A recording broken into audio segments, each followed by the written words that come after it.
Okay, welcome everyone to the People Speak Out and Merry May Day, 5th of May.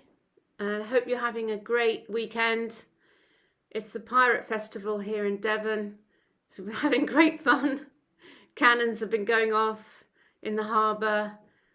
I was dressed as a wench on Saturday. Lots of amazing people coming from all over the UK, dressed as Jack Sparrow and incredible outfits, like everyone dressed as a pirate. It's been really, really quite fun. So, and beautiful weather. So, I hope you're having a great time. So, the the procedure is as normal. If there's something you want to share, if there's some news or anything you want to rant about, please use the hands up symbol in the react bar at the bottom of the call.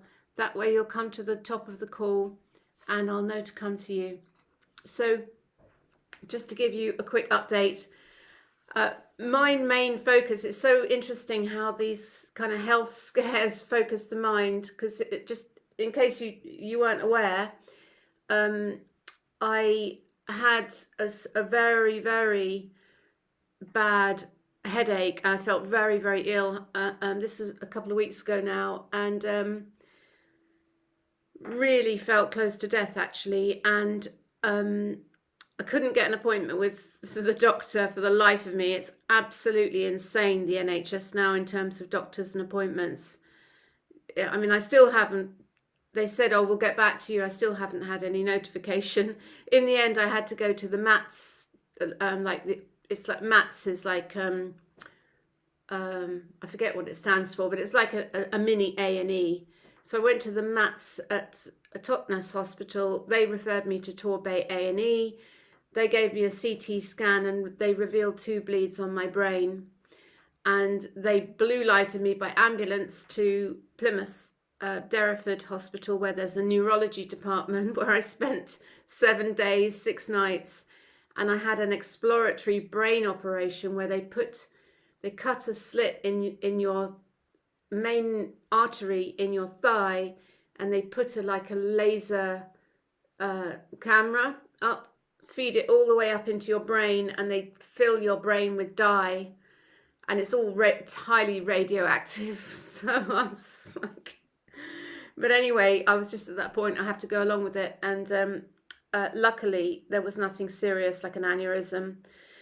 So I just spent some time recovering, and I've got to go back in 4 weeks' time for an MRI scan.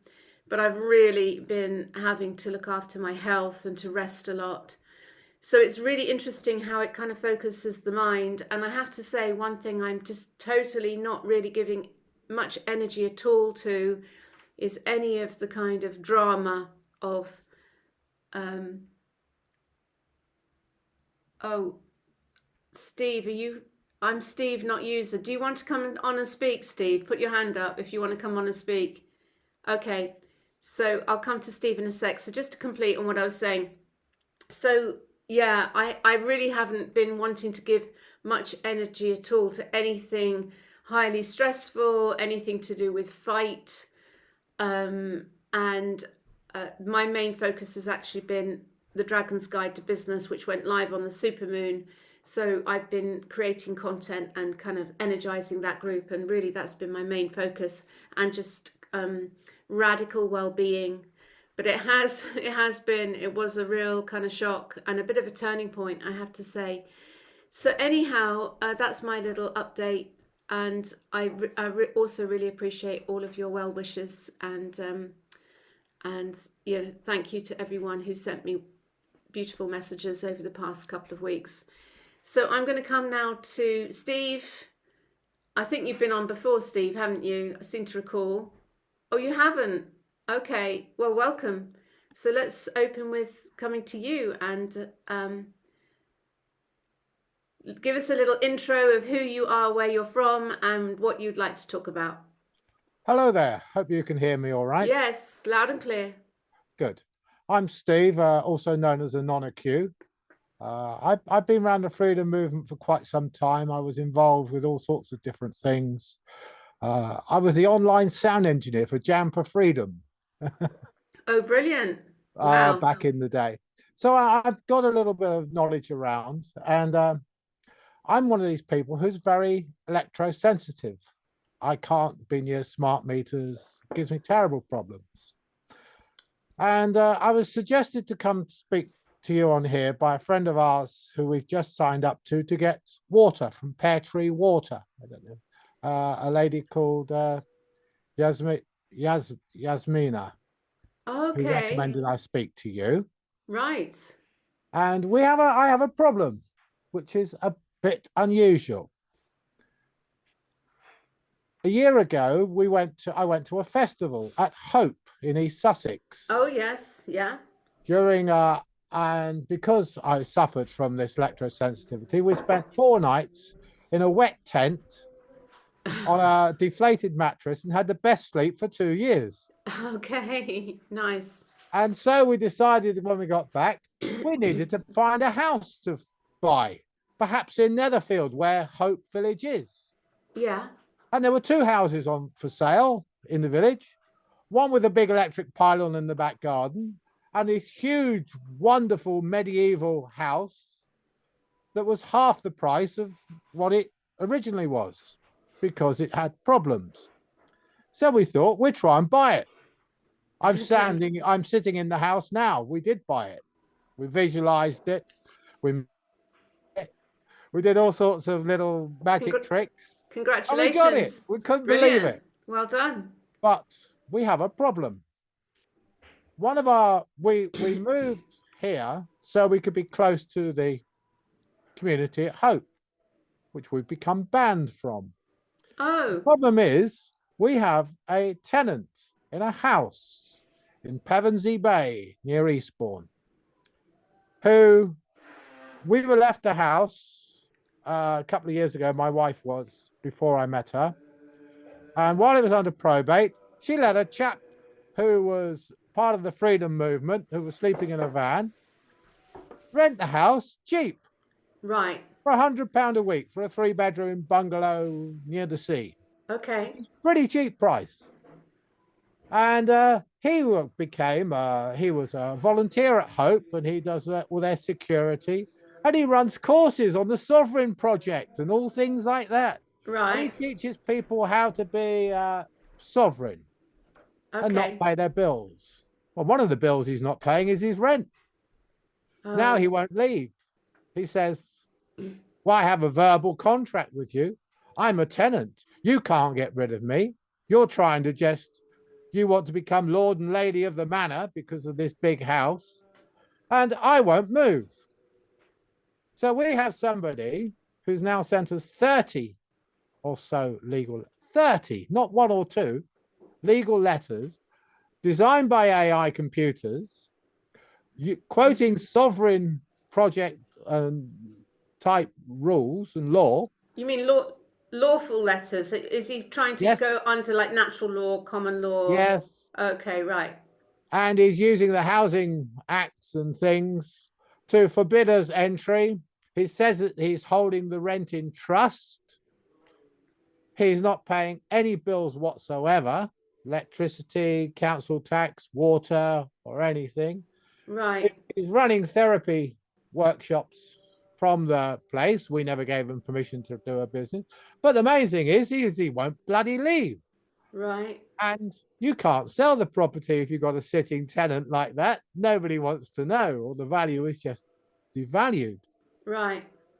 How do you beat somebody for quoting this sovereign law? We've been to lawyers, the solicitors, they say it's going to cost you about £500 to answer each of these letters. Right. He just fires off another one. We're using an AI computer. And I thought all this sovereign law was to help each other in sort of the freedom movement, not to be used to attack each other. It's to be used to attack the tax office or the council tax people or the electricity company, not your fellow patriots. So essentially, fundamentally, yeah, from the face of it, without just on the basis of what you said and not hearing his side of the story, he is causing you harm, injury, and loss. Yes. So he is in violation of both common law and natural law. Now, personally, I would be using energy techniques to transform the situation. And there are Right. lots of, shall we say, feng shui techniques of how to shift energy.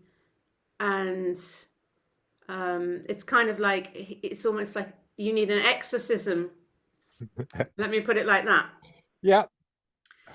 So I think going down the kind of, going down the sort of, uh,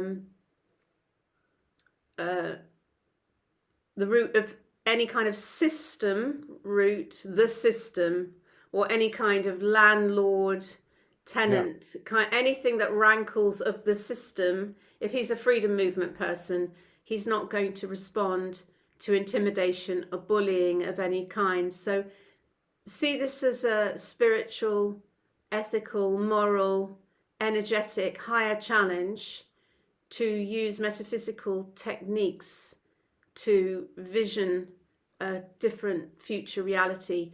Now, I'll let other people on to give their two penneth on this, and David Sure. wants to speak. But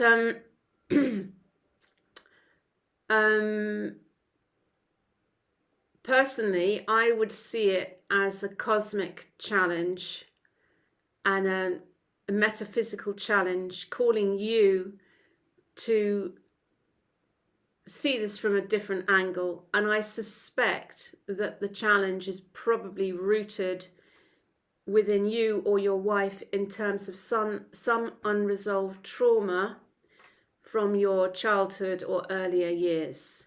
Mhm. So if you think trauma builds up like a Jenga tower over years and years and years, and so this is a mirror or a taste of something similar that happened to either you or your wife at an earlier stage in their life.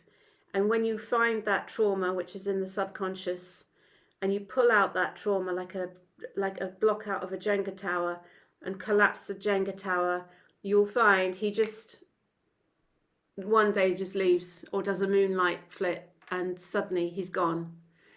So it's deep inner energetic work, which is much more likely to transmute the situation. And then you'll be able to get to, when you get to that point of realizing that this is a flavor of something in your subconscious, and you heal it and transmute it and collapse that Jenga tower, you'll be able to get to a place of saying, oh my God, thank God for that guy, because it was him that helped me to find this piece of unresolved trauma, which I've now been able to alchemize, and it's collapsed that energetic, so you don't ever have to manifest it again. So this is the thing about taking 100% responsibility for everything that manifests in our life, in our world. You know, at some level, how did I manifest this? You know, and what's it showing me, and how is it helping me to heal me? So, for example, my bleeds on the brain, you know, it's kind of like, okay, how did I manifest that, and what's that speaking to me, and where do I need to make a transformational shift in my own inner energy so that I can heal myself and I don't have to manifest, you know, have my mind blown. It is a spelling as well. There's one of my favorite movies is Rocket Man, and they go to the Troubadour in LA, and they meet Doug Weston, and he says, hey, Monday night at the Troubadour, else it's gonna blow your mind. And literally having, you know, blowing your mind, having bleeds on the brain is like having your mind blown, literally. So it's interesting, these spellings.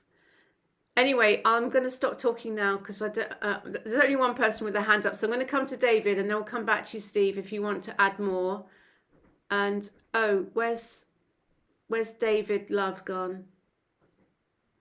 I'm here. Can you not see me? Oh yes, yeah. It's just you've put your hand down and you disappeared. Oh, okay, hi David. Over hello. to you.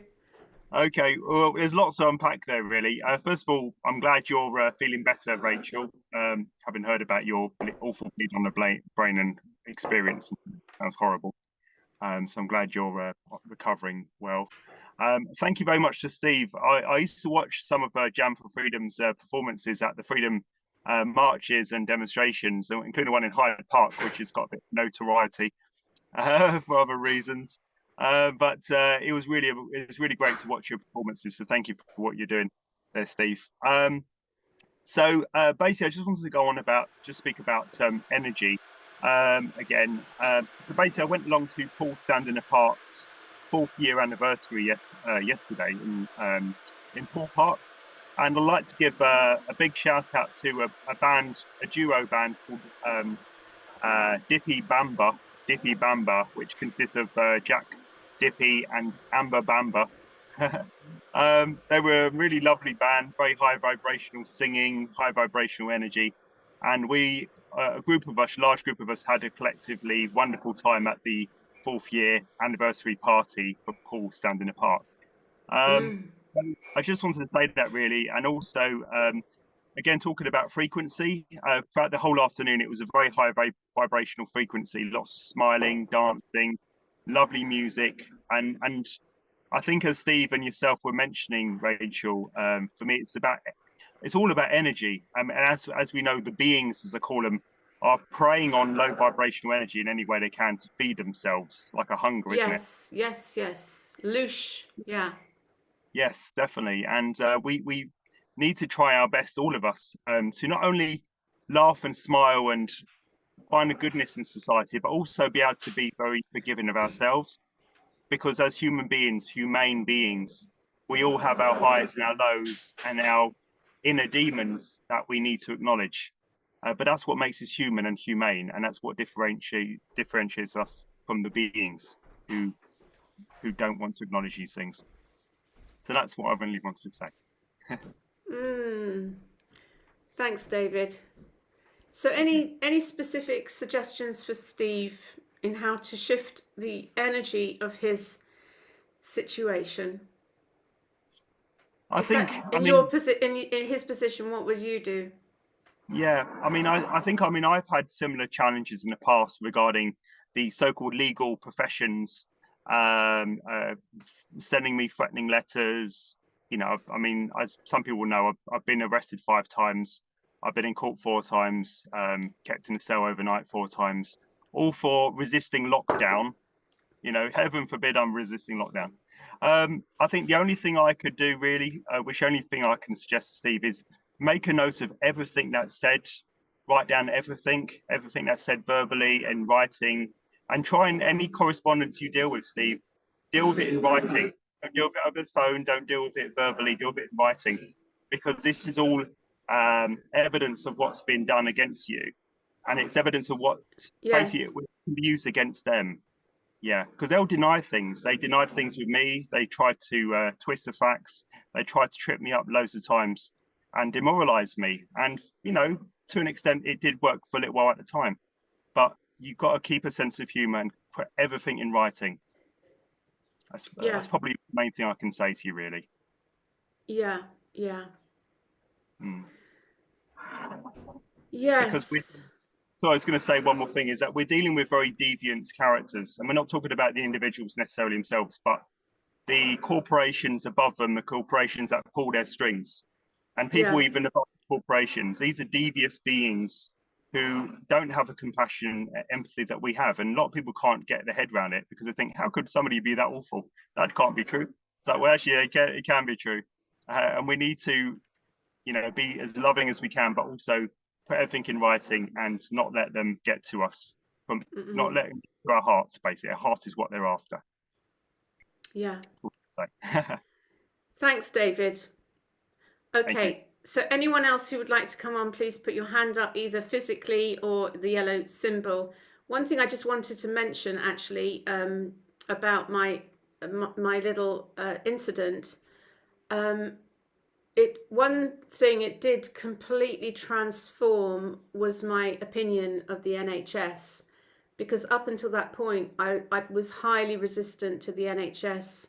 I wouldn't go to a doctor. And so it was a desperate last thing for me to apply to a doctor. Elaine's just raised her hand, so I'll come to you in a sec. But I do actually, having been through that process, and every single person from, you know, the nurses, the doctors, the ambulance people, the surgeon, everyone, even the dinner lady, even though her food was not so great, but everyone was so amazing. And the equipment at the hospital, I mean, the operating theatre was, I mean, it must have cost £1 million. It was absolute state of the art technology in there. So I have to say, it has actually transformed my feelings of the NHS, which I think is a good thing, for me not to have such a big resistance to all things NHS, and to see the and to really get to that place of gratitude and appreciation, which I was probably hardened to before. So that really dissolved everything to me. And I was quite actually appreciative that no one actually sort of worked out who I was. Probably could have pulled the plug at any minute. But I was very, very kind of conscious of, because they were saying, do you want morphine? Do you want pain relief? Do you want some morphine? We can give you some morphine. And I'm, no, I don't want any morphine. Don't want any end of life pathways or whatever. Anyway, I'm going to come to Eileen now. So let's come to you. And anyone else who wants to speak, please put your hand up, because that dictates how I run the call. Because if there's lots of hands up, then I kind of get to more people. Whereas if there's not many hands up, I let people speak for longer. So over to you, Eileen. Right, you've just added another one. Can you hear me? Yes, Oh, hearing good. you loud and clear. I'm now responding to your last comments, because I was in hospital for a week, Okay. and then in a nursing home for 2 weeks back in October. And what struck me was the love of the staff. Yes. And I used to get into conversations with so many of them, and the porters taking me down for an X-ray and everything like that. And everybody seemed to be doing it because they just loved doing it. They wanted to care. Yes. Yes. What the fear I had is going from the hospital to the nursing home and somebody saying, have you had your COVID? And if not, you can't go, and we have to give you that. That was my big fear, that, to be going from hospital. I didn't need any care there anymore. I just needed recovery. Yeah. That was my big fear, is that they bring up the COVID vaccine. And fortunately they didn't. Yeah. But that created so much of a sort of a, what on earth would I do? How would I react? What would they do if I said no? It was quite so awful. But as I said, the love of the staff, it was just amazing. And I said, you've got to be in those situations, haven't you, to see these people, how lovely they are. Anyway, added to that, going back to, is it Steve? User, yes. What are you saying about the tenant? It seems to me as though this tenant has got on a roll of power and control. What started as a positive thing and sort of taking his stand against certain things like the council tax and things that you may not agree with, suddenly got out of control, and he lost the balance, and he lost the reasoning, and thinking, hang on a minute, what am I doing? What harm is the landlord doing to me? It seems to me as though he's lost it. Yeah. Yeah. So I just hope that's resolved. But it does seem to me as though this tenant is in a role of power, and what else can he be difficult about? Yeah. Well, the reason I mentioned an exorcism is because, as David said, anyone, and we all have some level or degree of trauma. And what happens is that Wetiko, or entity attachments, for want of a better word, they look for these kind of cracks and they work through. They're like a parasitic energy. And so they're looking for a host to operate through. And so it's kind of having that compassion of, actually, this isn't actually him. This is Wetiko energy. This is lower density, lower vibrational, like an entity attachment, which is causing him to act from this place of victim, because it sounds like it's a classic Cartman drama triangle, where you're the big bad bully he's the victim. He wanted a rescuer, so your wife rescued him by helping him out, and now the tables have turned, and now he's stepped into the bullying, and you're now the victim of his leeching energy. Yeah. So this is for Steve. Yeah. Yeah. So all Cartman drama triangles are rooted in unresolved trauma.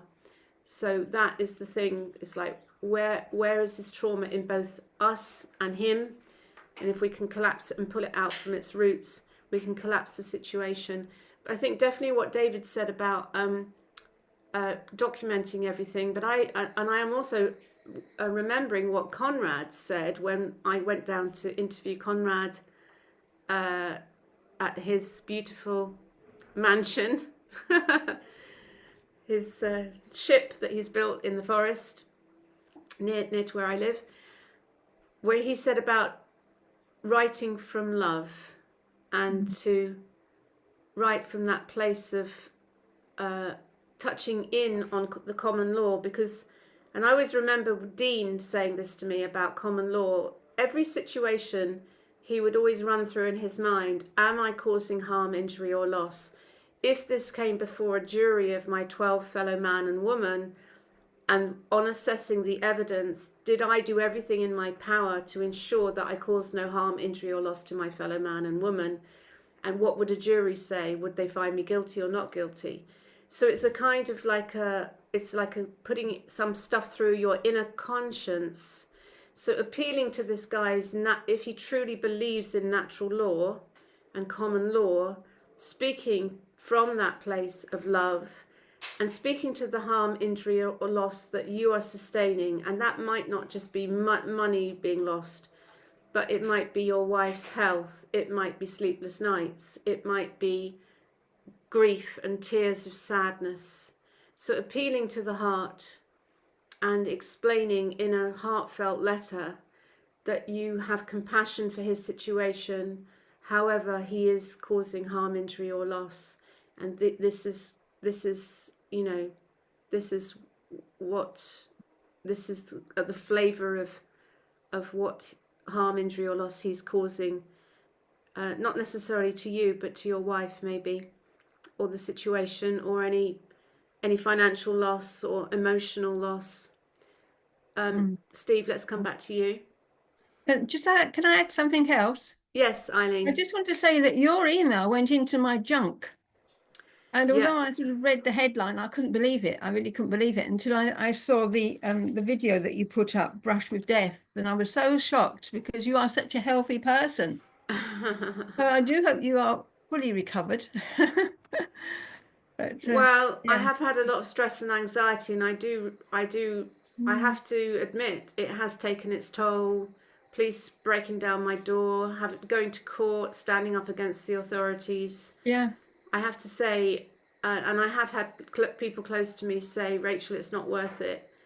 You know, stop kind of battling and fighting. Although I had 2 incidents with traffic wardens this weekend giving me tickets. And unfortunately, I just can't let it lie. And I was videoing them and saying, I do not consent. Your offer to contract is declined.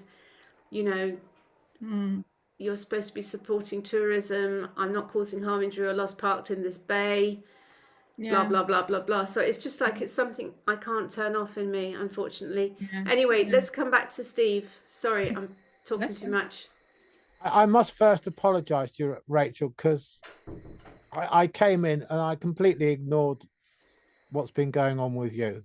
Oh, that's and okay. Don't worry. That part with the NHS, yes, I'm very loath about the NHS, and I took that on board, what you said. That was of interest. Yeah.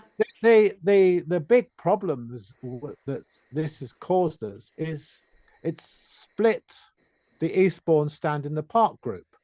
Half of the group, or 2/3 of the group, believe that this chap is right to be sovereign because he uses the property that he rents to entertain and to have parties, and it's the place to go for the local people to go to. Well, the other half have sort of said, you know, what's going on to you and Debbie is terrible. Debbie's my wife. and he shouldn't be doing this. And it's also reflected, we wanted to join the community Hope. And we Yes. bought a house in the village where Hope is to do this. But because he's volunteering there for 4 years, they said, we have to take his side. They won't listen to what we've said about him because he's done some quite horrible things. And until the situation's there, you're completely banned. Oh dear. And it's meant that he's been going around saying that we've accused him of being a paedophile, which is completely untrue. And he's spreading that rumor around. So people are attacking us from that we've grassed him up and we've made stories up about him.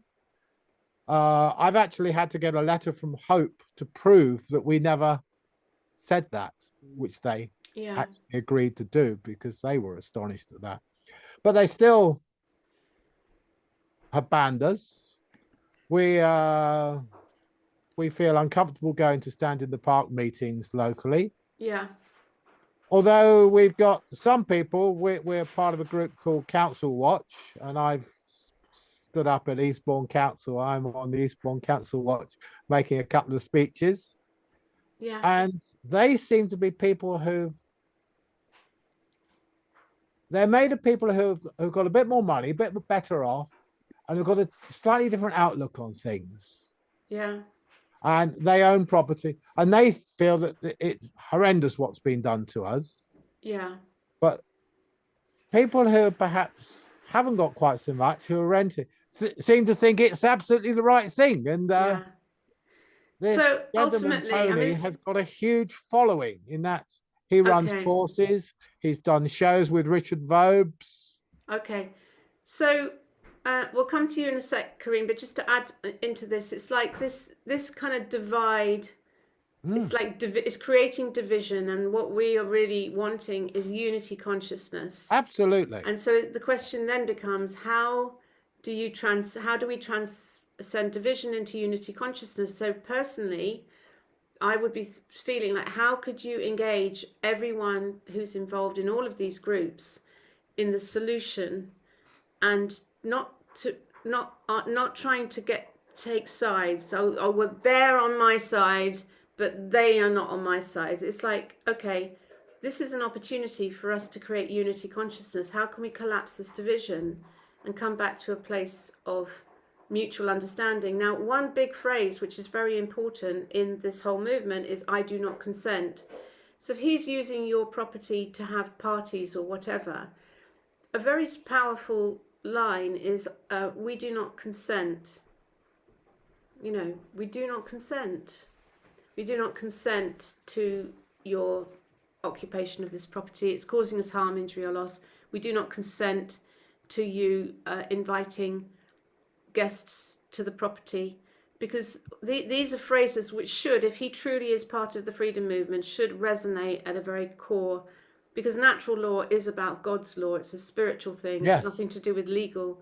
So, you know, that there's ways to appeal to his conscience, and not to go down that division and taking sides and right and wrong, but more just going right to the root of natural law, God's law.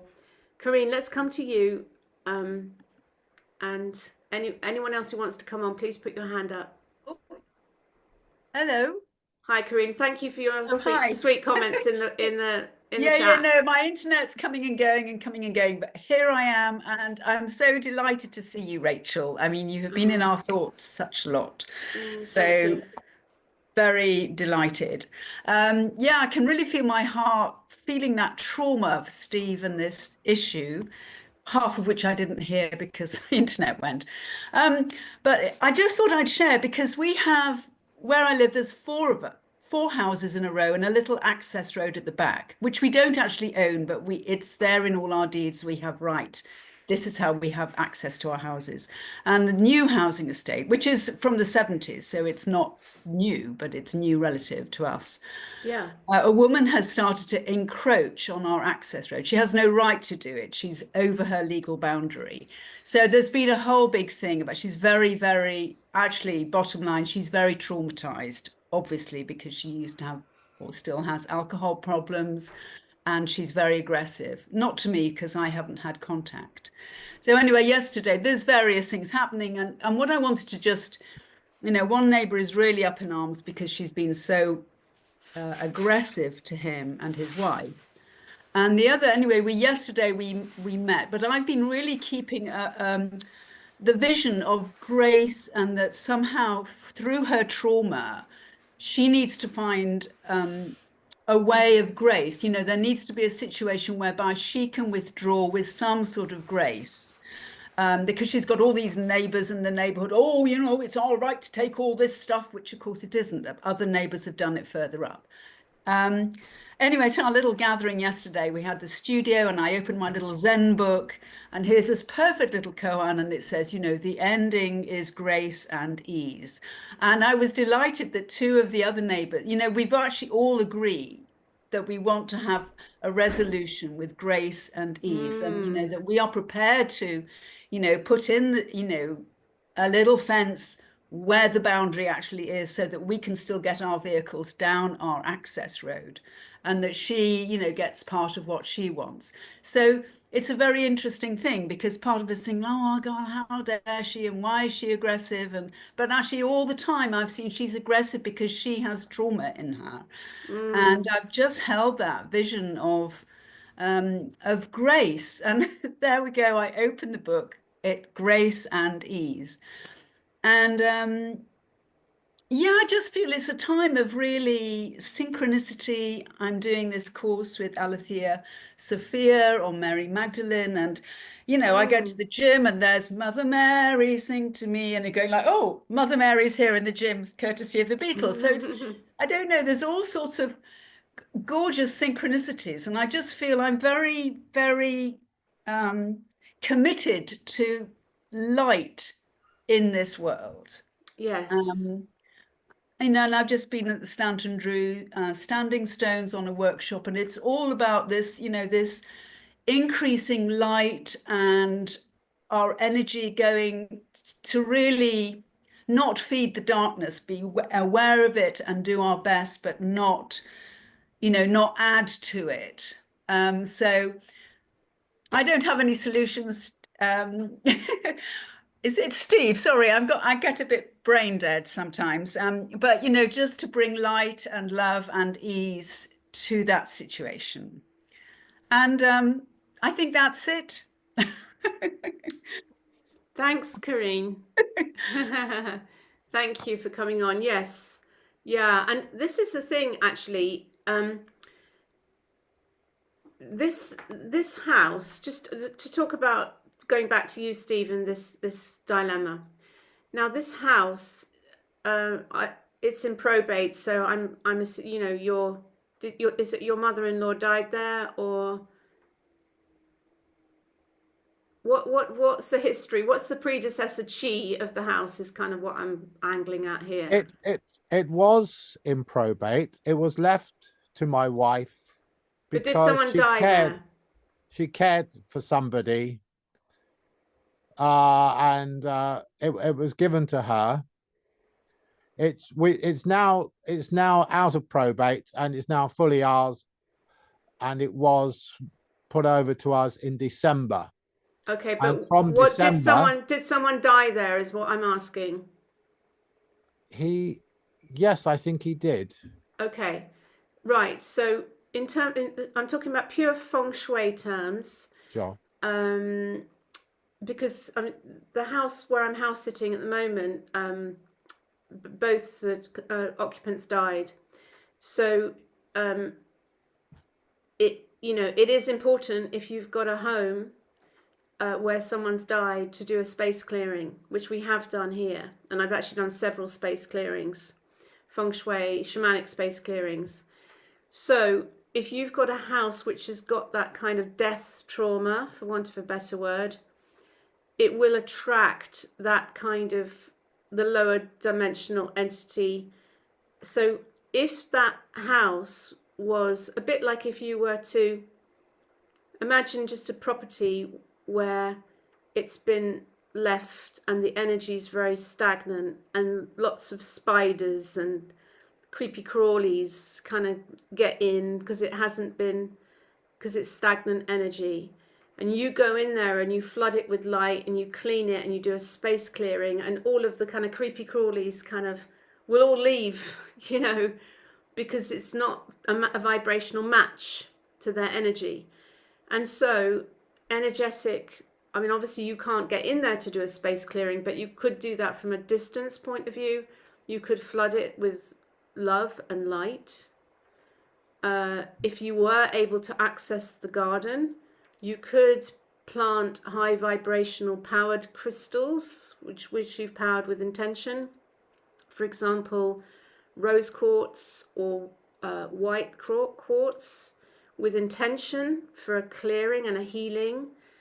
And you could plant them in the perimeter, maybe at night, you know, when you won't be spotted, to actually create a ring, a circle of crystals and plant them in the garden. That kind of energy work, and intentionally flood the house with love and light, because the darkness, once the darkness can't exist in the light. And so what that has the effect of doing is making someone so uncomfortable that they have to leave. And I remember someone saying this at when I used to run Red Letter Days. This was alternative HR. If you want someone to leave, change the feng shui, put them in a desk with their back facing the entrance, you know, change the feng shui, and they will become so uncomfortable that suddenly they resign and they leave, and it's effortless. That's probably constructive dismissal, but I never told anyone I did it. Anyway, so there's lots of tricks and I call it feng shui, not witchcraft. But lots of energy techniques that you can do to shift the energy, and you can do it remotely as well, so that the person doesn't need to know what you're doing, but they will just get to the point where the vibrational match of the property starts to shift.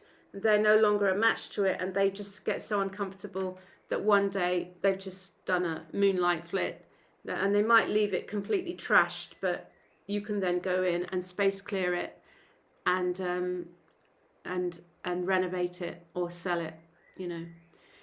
Okay, sorry, James is on. James is wanting to speak. I'm conscious I've taken up a lot of this call. James, let's come to you. And so we've got 12 minutes left. So anyone else who wants to come on, please do put your hand up. Otherwise, I tend to just fill in the gaps.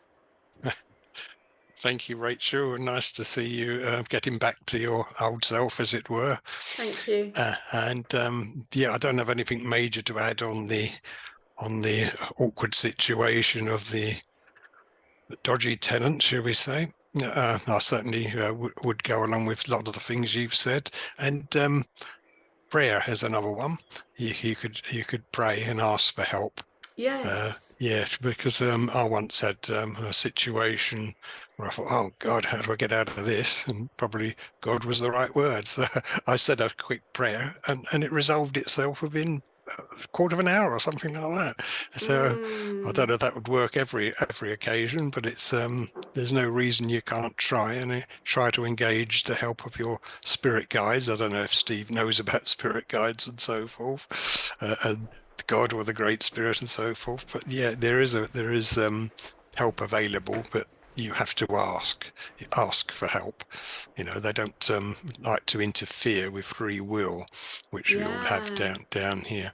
So that's one thing. I just mostly I thought I'd say something because of the Eastbourne connections there. I haven't got an Eastbourne connection, but this weekend in Eastbourne, I don't know if he's aware, there's a conference going on in the I think it's the Grand Hotel in Eastbourne, with Danny Henderson and others, of what they call the GISIC meeting, Galactic Spiritual Informers Conference. It's just two days and nights of speakers like Elena Denan, who's meant to be an emissary of the certain UFO or extraterrestrials, ETs.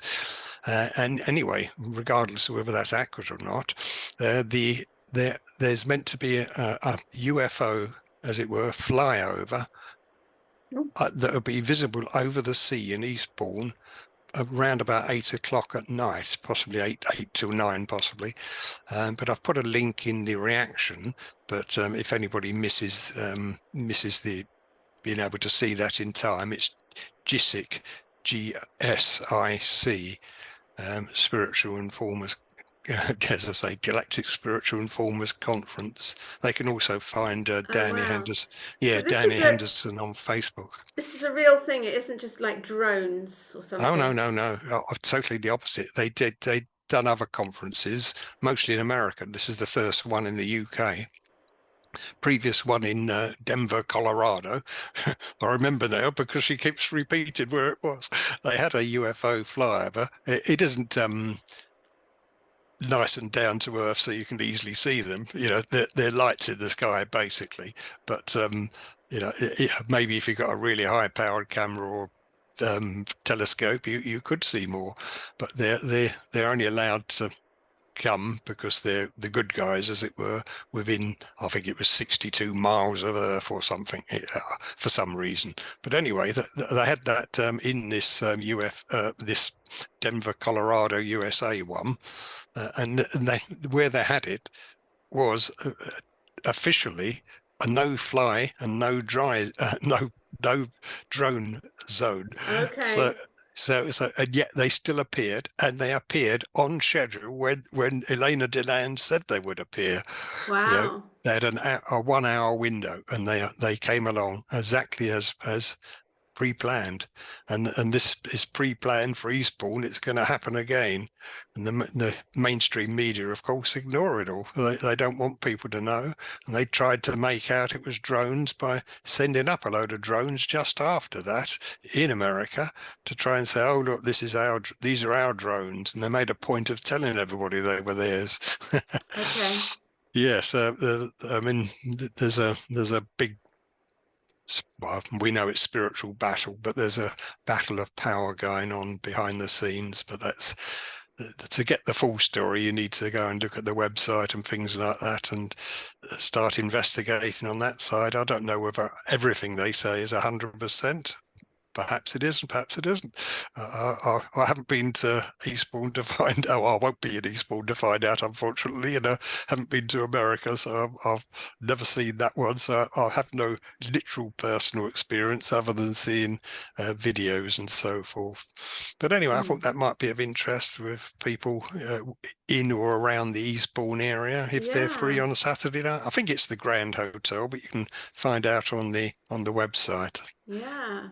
Wow, amazing. Yeah. Interesting to hear what happens. Yeah. But thank you for mentioning about the power of prayer. Yeah. And that is and praying for a resolution for the highest good of all concerned. Yeah, exactly. Yeah. Wonderful. Very powerful. Yeah. Well pointed out. Yeah. Okay, so anything else you want to add there, James? No, just good luck to Steve. Good luck to everybody, and good luck with your own health. Oh, thank you. So Corinne's put her hand up. So Corinne, let's come to you. So, So quickly, just had the thought, really putting circles of protection, and may one be invisible to dark forces and open to opportunity, but really to, I am love and light, building up those layers of protection around to stop attack coming in. So that's a shielding, calling on archangels or whatever practice one does, but just to kind of keep one's own auric field intact. yes. And I do not consent to dark forces, actually saying that so that any entities that are trying to attack Steve and his wife. Yes. That situation, you know, like back off, you have no place. Yes. Just a little Yes. thought that popped in. Yeah. Thank you, Corinne. And actually, just as you're talking, I was just thinking, Steve, about the home that you're currently in, the medieval manor that you've bought. I'm wondering whether you've space cleared that, because it might be a sort of mirror situation, and so it might be a good idea for you to do a simple space clearing of the home if you haven't done one already, which you can do very simply with sound. You could just do it with a simple space clearing, is just open all the windows, play loud music, drum, ring bells, fill it with smoke, even like dried sage, or even better, basilica incense, or what is the one? I forget the name of it, but there's a very strong. The name will come through in a sec, but basilica incense is very strong for dispelling, you know, all and any unwanted entities, and filling, and then once you've done the space clearing and the drumming and the loud music, also you could just have a big party, then to do create sacred geometry with singing bowls in each room, or if you've got a gong, anything like that would create a grid of sacred geometry within the house, and that can dispel darkness. Do you want to add to that, David, because you're nodding away there? No, I wasn't expecting to respond that. Oh, Just right. wondered. Corinne's saying Yeah, Palo Santo, yeah, Hollywood, Palo Santo. yeah. I mean, I know about Palo Santo, not so much than about Hollywood. But basically, just going to say briefly, my partner and I, we moved into a very old house in Somerset 2 years ago, and this is a house that dates back to the 1700s. And when we moved in, there was like noises in the house quite regularly, really, for the first few days, like heavy footsteps above our head, Mm, banging sounds. Literally, things would fly across the room from one side of the wow. dining room to the other. Little bits of not big bits, but little bits of like chippings and stuff. Just one fly from one wall to the other. Yeah. When we were trying to watch TV, and I thought this is really weird. So my partner decided to go around the house and sage the house, and she was doing some sort of chanting and saying words, some spiritual kind of prayers. And and whatever she did, it cleared it, and we've not had it since. So for a Yeah. house that old, it had clearly had a lots of history behind it and Yes. accumulated lots of energies, but it's not been back since, and it was only for the first few days. It's quite powerful. Yeah. Cool. Thank you. Conrad, did you want to add anything? Maybe. I was debating whether to add something. My particular approach is the inner work. What we've been saying is wonderful. I think what you suggested at the beginning, Rachel, is very much on track. But the inner work is really important, and it's the fact that we carry so much in us that can Yes. often spoil our own field of love, shall we say.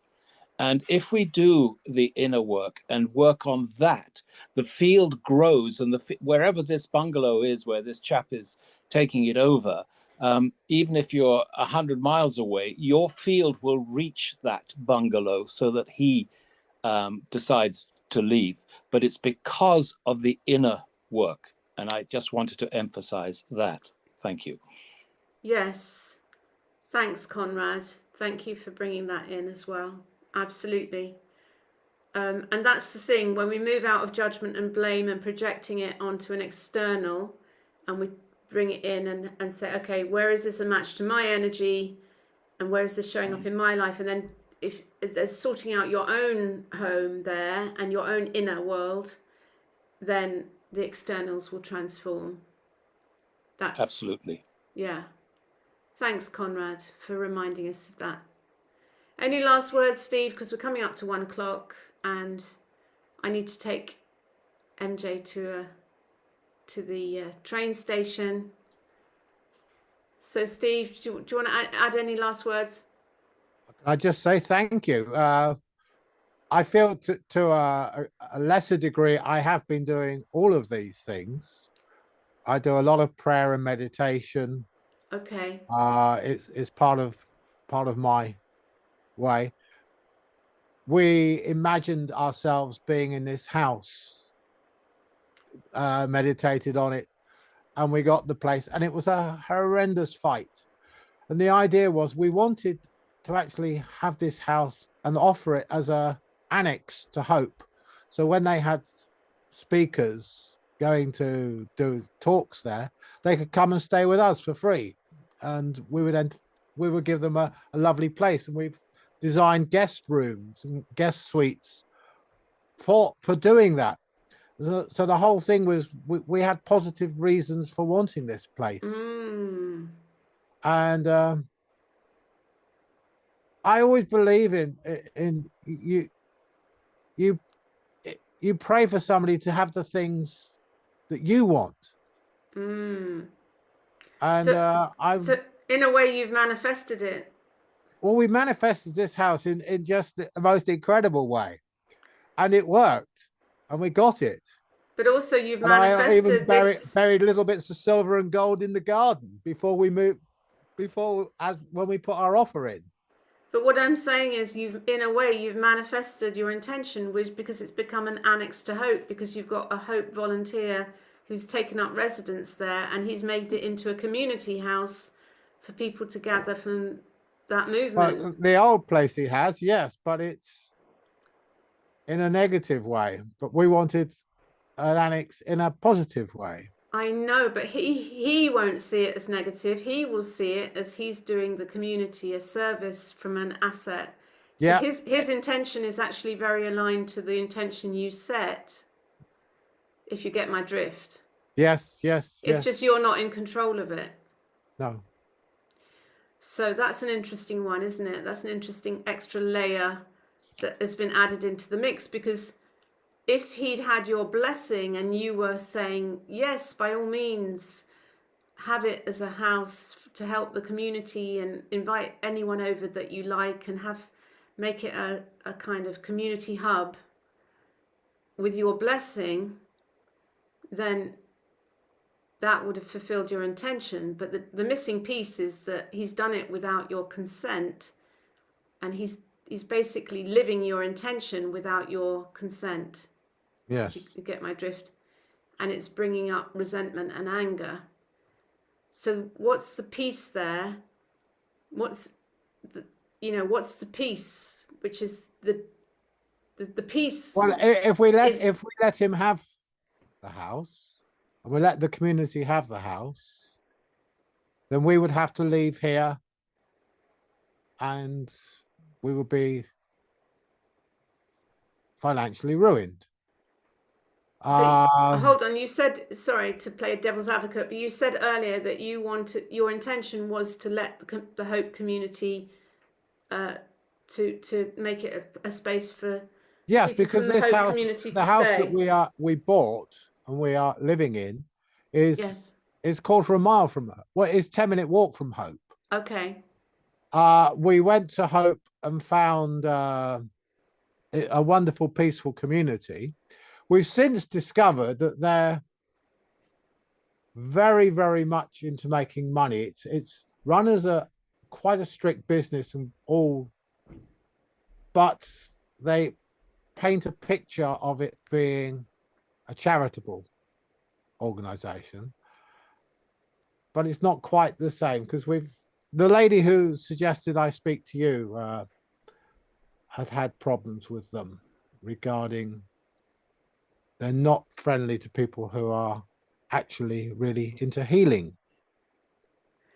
So Steve, I mean, I'm sorry, I'm going to have to I realize again we're end of time.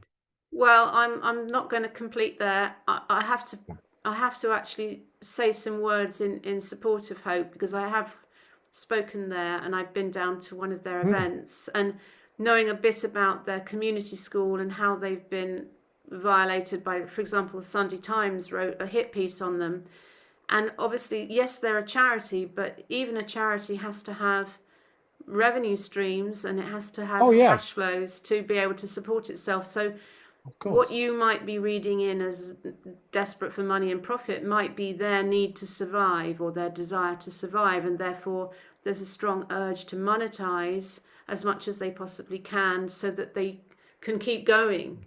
Yeah, You know, so we're all in this place of like, how do we keep our plates spinning with all of the pressure of, you know, the system and bills and bailiffs and whatever, you know. So let's not descend into sort of, let's come at it from a higher place and have compassion that, you know, when people are desperate, they often resort to desperate behavior, shall we put it like that, which could be interpreted as bad, wrong, you know, chasing money. But, you know, let's have compassion, because we are all in a situation where, you know, we're having to work through life, and it's challenging for everyone. So yeah, let's come certainly. to that place of compassion. Yeah. Oh, yes. Okay, so anyway, let's end it there. Thank you for everyone who's come on and shared, and wishing you so much love, Steve. Really hoping that that is resolved for the highest good of all and becomes a shining example of unity consciousness in a divisive world. And thank you for all your kind comments. Thank you for coming on the call. Sending you lots of love, and we'll be back in 2 weeks' time. And Sass, I suspect Sass will be in the hot seat hosting. So have a great day and have a wonderful May Day, rest of your May Day bank holiday. Lots of love. Bye for now. Bye-bye. Thank you.